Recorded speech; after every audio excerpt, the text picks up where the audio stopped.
अगर आप जो भी कोर्स कर रहे हो उसको पूरा कंप्लीट करना चाहते हो, पाइथन सीख रहे हो, जेंगो सीख रहे हो या नमपाई, तो चैनल के प्लेलिस्ट में जाके आप इसको पूरा सीक्वेंस में देख सकते हो। यहाँ पे आपको पूरा कोर्स मिल जाएगा, जेंगो का, पाइथन का, नमपाई का, या प्रोग्रामिंग टिप्स। आगे चल के मैं प्रोग्रामिंग न्यूज़ से रिलेटेड भी प्लेलिस्ट बनाने वाला हूँ। और इसके साथ में ही अगर कोई भी रिलेटेड क्वेश्चन है तो आप मुझे कमेंट करके बता सकते हो, मैं जल्द से जल्द उसका रिप्लाई देने की कोशिश करूँगा। अगर हम चाहें तो हम ये भी चेक कर सकते हैं कि कौन सा नंबर ऑफ रो जो है वो इसके अंदर इंसर्ट हुआ है, मतलब कि रो की आईडी हमको मिल सकती है। तो इसके लिए बस हमको क्या करना है, जैसे हमने यहाँ पर रो काउंट दिया है उसी तरीके से एक हमको मिलता है लास्ट रो आईडी। तो इसी सेम को मैंने कॉपी किया एंड देन यहाँ पर फिर से पेस्ट कर दिया। और जिस तरीके से हमको रो काउंट मिला उसी तरीके से हम कॉल कर सकते हैं लास्ट रो आईडी। तो एक बार फिर से हम क्या करते हैं, रन करते हैं कोड को। 4 अलग अलग एंट्रीज चाहिए है। आज ही की डेट है तो हम आज की डेट फिर से दे देते हैं 09/2020। एंटर, नेम हमने दे दिया एंड इस बार हमने खरीदा मोबाइल, खरीद लेते हैं मोबाइल। प्राइस हमने दे दिया 10,000। क्या मिल गया हमको कि रो जो अपडेट हुई वो एक रो अपडेट हुई, लेकिन रो की आईडी क्या मिल गई 3। अगर इसी को हम चल के डेटाबेस के टेबल में चेक करें तो हमको वो रो आईडी मिलेगी जिसपे कि ये वैल्यू अपडेट हुई है। एक बार हम अपने टेबल को अपडेट करें।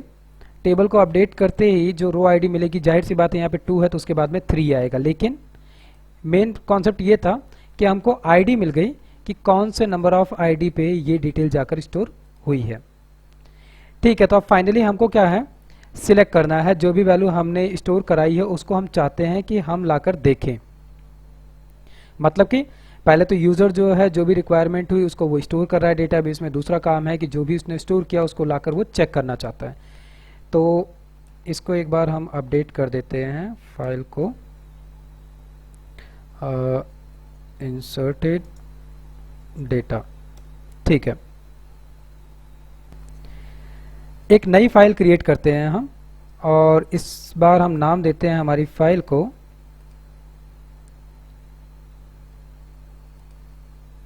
डेटाबेस के अंदर 4th फाइल हो गई हमारी select_user_data by table.py। इस फाइल के अंदर हम क्या कर रहे हैं, डेटाबेस की जो डिटेल्स है, डेटाबेस के टेबल की जो डिटेल है उसको हम गेट करके लेकर आएंगे और यहाँ पर चेक करना चाहते हैं। हमारे पास इस समय 2 एंट्री हो ही चुकी है, 2 या 3 एंट्री है हमारे पास। तो उन्हीं 3 एंट्रीज को हम लेकर आकर चेक करना चाहते हैं। तो ये सब कुछ करने से पहले हम क्या करते हैं, हमारे कनेक्शन को फिर से यहाँ से गेट कर लेते हैं। कनेक्शन जो यहाँ पे हमने लिखा था उसी को ले चलते हैं इस फाइल में और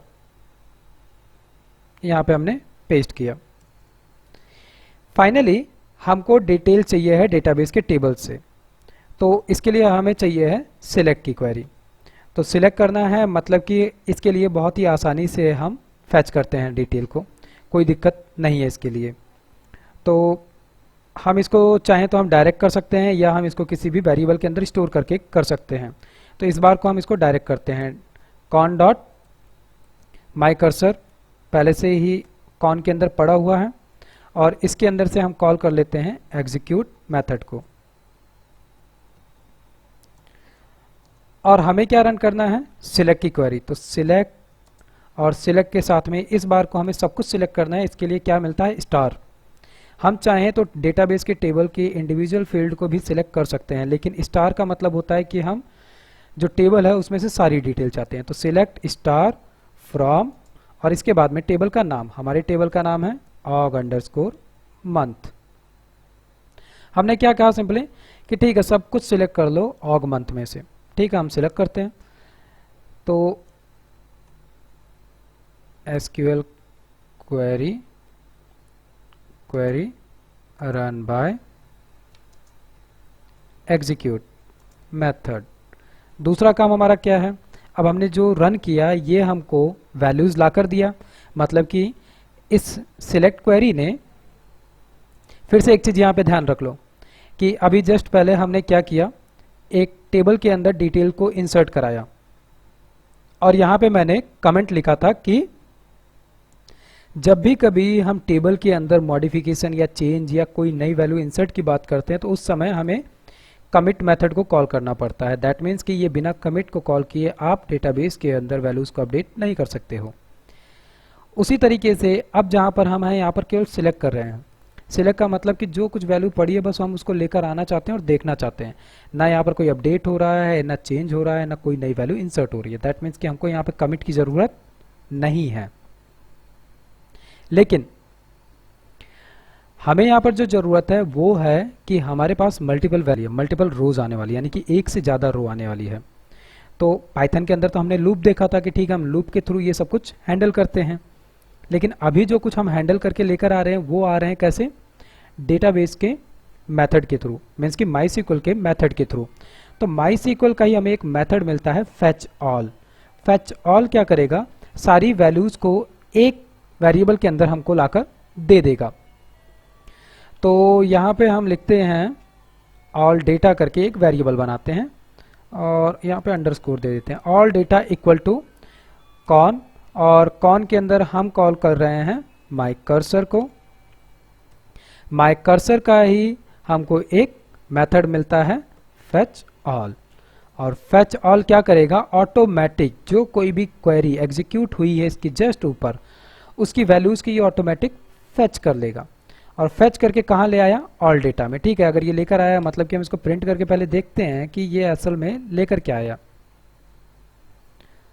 चेक ऑल डेटा, तो हमने यहाँ पर कॉल किया ऑल अंडरस्कोर डेटा को, और इसको एक बार हम रन करते हैं और एक बार इसको देखते हैं कि ये लेकर आया क्या है एक्चुअल में। दिख रहा है हमको ऑल डेटा के अंदर एक लिस्ट फॉर्मेट में वैल्यूज़ मिली, और उस लिस्ट के अंदर भी अगर ध्यान दो तो सारी वैल्यूज़ टपल फॉर्मेट में हैं। मतलब कि एक लिस्ट है, लिस्ट के अंदर दो इंडेक्स फॉर्म है 0 और 1, और 0 और 1 पे एक्चुअल में क्या है, टपल वैल्यूज़ है। इन्हीं को हमें फेच करना है। तो क्या इसके लिए हम लूप नहीं चला सकते हैं, लूप में इस वैल्यू को हम 1 बाय 1 ले सकते हैं। तो एक बार इसको मिनिमाइज करते हैं और यही सेम काम इसको हम कमिट करते हैं, कमेंट कर देते हैं gate data on for loop. For loop का काम पता है कि हम 1 बाय 1 वैल्यूज़ को गेट करके इंसर्ट कर सकते हैं और लाइन बाय लाइन ले सकते हैं। तो ठीक है, हम फॉर डेटा करते हैं और इन ये सब कुछ कहाँ पड़ा है, ऑल अंडरस्कोर डेटा में। परफेक्ट। तो सबसे पहले कुछ भी करने से पहले एक बार हम यही देख लेते हैं कि डेटा, और देखते हैं कि ये डेटा में असल में लेकर क्या आया। जाहिर सी बात है, एक बार फिर से हम आउटपुट को देखते हैं। यहाँ से ये क्या करेगा, 0 इंडेक्स पे ये टपल पड़ा था, ये पूरा का पूरा एक लाइन में दिखा देगा, दूसरी लाइन में ये दिखा देगा। ऐसा हो रहा है कि नहीं, हम करके देख लेते हैं। मिल गया डेटा, ठीक है। मतलब कि ये डेटा अगर मिल गया तो हम इसमें से क्या कर सकते हैं, टपल फील्ड के बिहाफ पे इन वैल्यूज़ को इंडिविजुअली हम गेट कर सकते हैं कि नहीं कर सकते हैं। और याद होगा कि हम डेटा में जैसे ये टपल अगर हमारे पास एक वेरिएबल में पड़ा होता तो हम क्या करते, सिंपली 0 1 2 3 इंडेक्स फॉर्म की वैल्यू देते और वो हमको वैल्यू दे सकता है। तो यहाँ से मान लो हमको क्या चाहिए, केवल फर्स्ट इंडेक्स की वैल्यू चाहिए है, मतलब कि केवल और केवल हमें गुड्स का नाम चाहिए है। तो एक बार इसको भी रन करते हैं, मिल गया ब्रेड और मोबाइल। दैट मीन्स कि हम उस लेवल तक पहुंच चुके हैं जहां से कि हमको इंडिविजुअल वैल्यूज मिल सकती है। तो अब हमारा काम क्या है, हमारा काम है कि इसको हम थोड़ा अच्छे से बेहतर तरीके से मल्टी लाइन स्ट्रिंग का यूज करके वैल्यूज को दिखा दें ताकि वैल्यूज हमें मिल जाए। ठीक है, परफेक्ट। तो इसको हम मिनिमाइज करते हैं। अब ये तो पता है कि ठीक है ये वैल्यूज यहाँ पे पड़ी है, और इसमें अगर प्रॉब्लम हो रही है तो हम क्या करते हैं, सिंपली इस एक वैल्यू को यहाँ से उठाते हैं और यहाँ पे अभी हमारी अंडरस्टैंडिंग के लिए कॉपी पेस्ट कर देता हूँ ताकि ये पता रहे कि 0 1 2 3 कौन कौन से फील्ड पे कौन कौन सी वैल्यू पड़ी हुई है।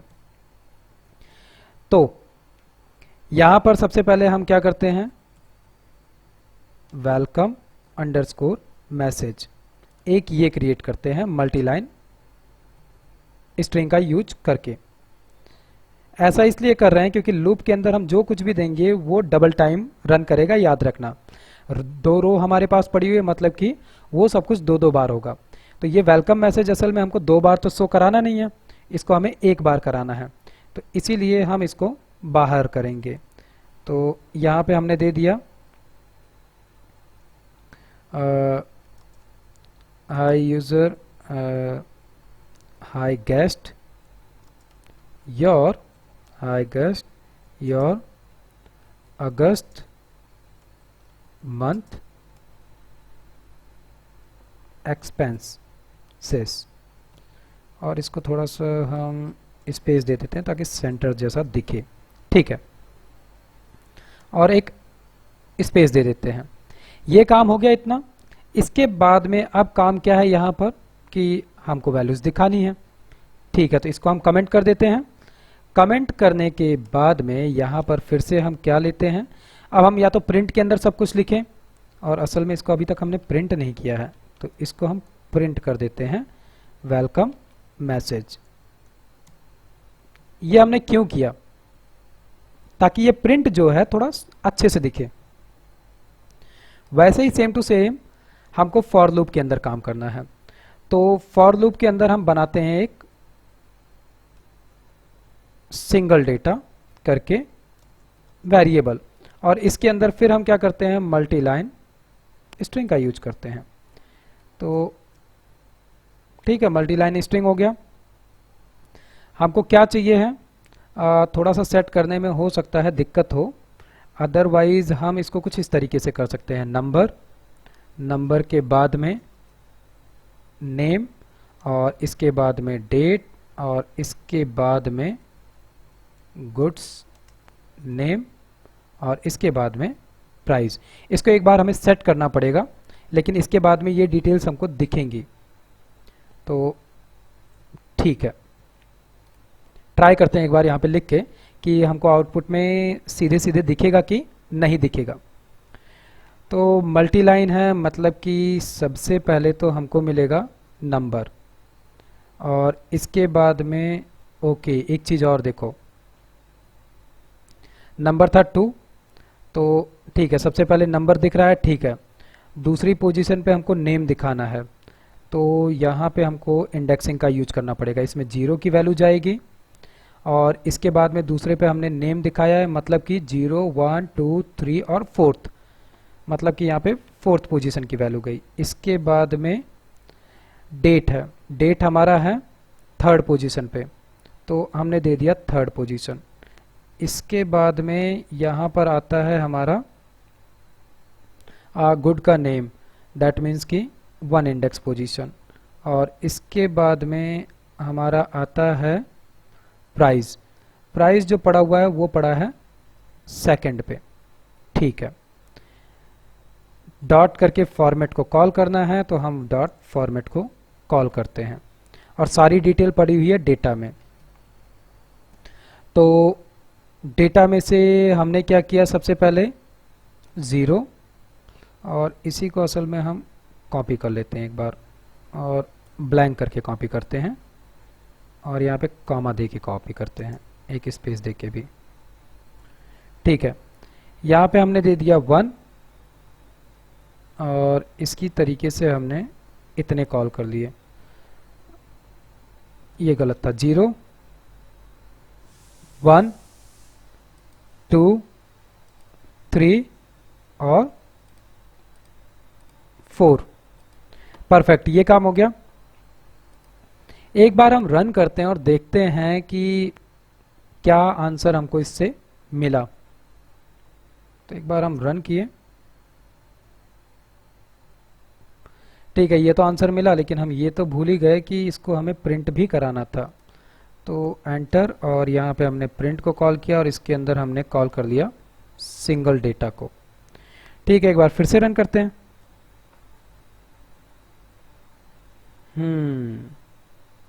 प्रॉब्लम क्या आई? प्रॉब्लम ये आई कि ये जो है हमें स्पेस यहाँ से दे रहा है, ठीक है, और वो इसलिए दे रहा है क्योंकि हमारी जो ये स्टार्टिंग हुई है वो हुई है यहाँ से। ओके,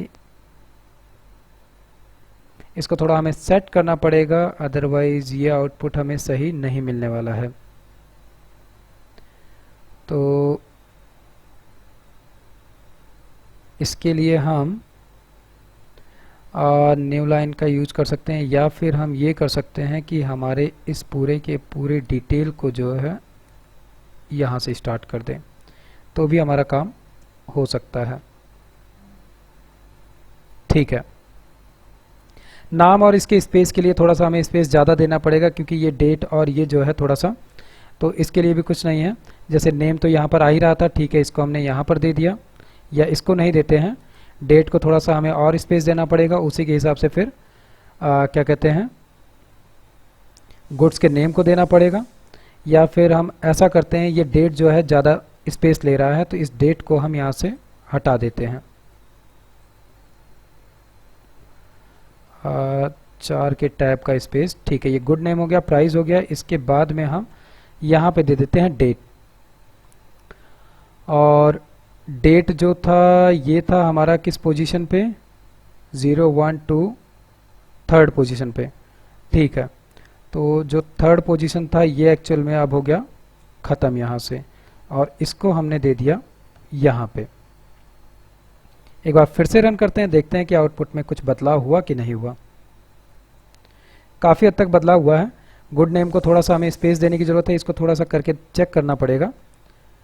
गुड्स नेम को हमने थोड़ा सा और स्पेस दे दिया, और जो हमारी प्राइस थी इस प्राइस को हमने थोड़ा सा स्पेस दिया, और डेट को थोड़ा ज़्यादा स्पेस दे दिया। एक बार फिर से रन करते हैं। ठीक है, तो okay okay okay okay okay, गलती सेट करना है। इसको सेट करने के लिए हम जो है यहाँ से इसको दे सकते हैं, और बात रही प्राइस की, तो प्राइस को हम यहाँ से दे सकते हैं, और बात रही डेट की, तो उसको हम यहाँ दे सकते हैं। ठीक है, इसको थोड़ा सा समय देके ठीक कर सकते हो, लेकिन एट द लास्ट हमको वैल्यू मिल चुकी है। हमें वैल्यू मिल चुकी है, मतलब कि हम सिलेक्ट करके वैल्यू ले आए हैं। ये तो एक काम हो गया। इसके आगे फिर हमारा नेक्स्ट काम क्या है, हम सिलेक्ट कर सकते हैं कॉलम्स को। जैसे इंडिविजुअल अगर हम चाहें तो इंडिविजुअल डिटेल्स को हम सिलेक्ट कर सकते हैं। जैसे यही वाली क्वेरी थी, इसी क्वेरी को हम यहाँ से कॉपी करते हैं, और ये सारी डिटेल हम यहाँ पे एज इट इज़ रहने देते हैं। यहाँ पे हम देते हैं select specific columns from table, copy paste किया। याद होगा हमने बात की थी कि स्टार की जगह पे हम क्या कर सकते हैं, स्टार की जगह पे हम स्पेसिफिक फील्ड नेम दे सकते हैं। तो हमारे पास टोटल फील्ड हैं कितने? टोटल फील्ड की बात करें तो हम चलते हैं क्रिएट फॉर्म ऑफ गुड, तो यहाँ पे हमारे पास फील्ड थे, यहाँ से हमें फील्ड के नाम पता चल जाएंगे। मान लो हमें केवल क्या चाहिए, पर्सन, गुड नेम और प्राइस।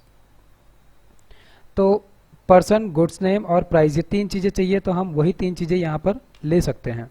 दैट मीन्स कि पर्सन, इसके बाद में गुड्स अंडरस्कोर नेम, और इसके बाद में प्राइस। फ्रॉम टेबल नेम हमने दे दिया, ठीक है। फैच ऑल सब कुछ कर लिया इसने। इसको हम सिंपली प्रिंट करके हमको केवल यहाँ पर आउटपुट देखना है कि हाँ आउटपुट में हमको मिल क्या रहा है। तो all specific data, all specific data, और यहाँ पे हमने कॉल कर लिया डेटा को। एक बार इसको रन करते हैं, मिल गया। केवल क्या मिला, नेम मिला, गुड्स नेम मिला और प्राइस मिला। दैट मीन्स कि हम स्पेसिफिक डिटेल को भी सिलेक्ट कर सकते हैं डेटाबेस से। इसी के साथ में जैसे हमने फेच ऑल किया, इसी तरीके से हम चाहें तो हम स्पेसिफिक केवल सिंगल रो के डेटा को भी सिलेक्ट कर सकते हैं। मान लो कि यही केस है, इसी में हमको ये क्या कहते हैं, फेच ऑल नहीं करना था, हमको केवल सिंगल डेटा चाहिए है। तो इसी को फिर से हम यहाँ से कॉपी करते हैं, सेम टू सेम कॉपी करते हैं और टर्मिनल को बंद कर देते हैं अभी के लिए। एंड हम आए यहाँ पे get single row data, paste किया। यहाँ पे जो हमने फेच ऑल किया था, बस इसमें से फेच ऑल को हटा के यहाँ पे फेच 1 कर दो, डिटेल मिल जाएगी। रन करते हैं।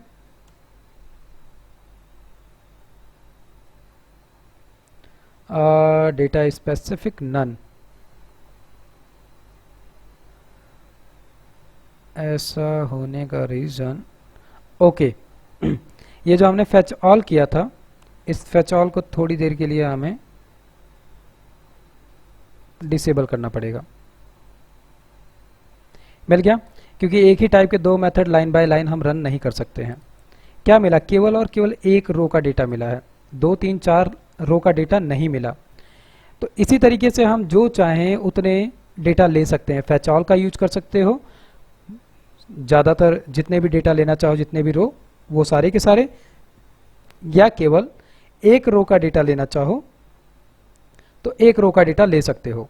बाय डिफॉल्ट यह क्या करेगा, जो सबसे पहले वाला रो होगा उसी रो के डेटा को ये लाकर देगा। ठीक है, फिर हम नेक्स्ट क्या देखते हैं कि हम कैसे वेयर कंडीशन यूज कर सकते हैं सिलेक्ट में, मतलब कि हम कंडीशन के बिहाफ पे डिटेल को कैसे गेट करें। इसके लिए हम एक यूज केस बनाएंगे कंडीशन के साथ में, और तब हम इसकी डिटेल को गेट करते हैं, ताकि थोड़ा हमारी कंडीशन का भी यूटिलाइजेशन हो जाए इसी के अंदर।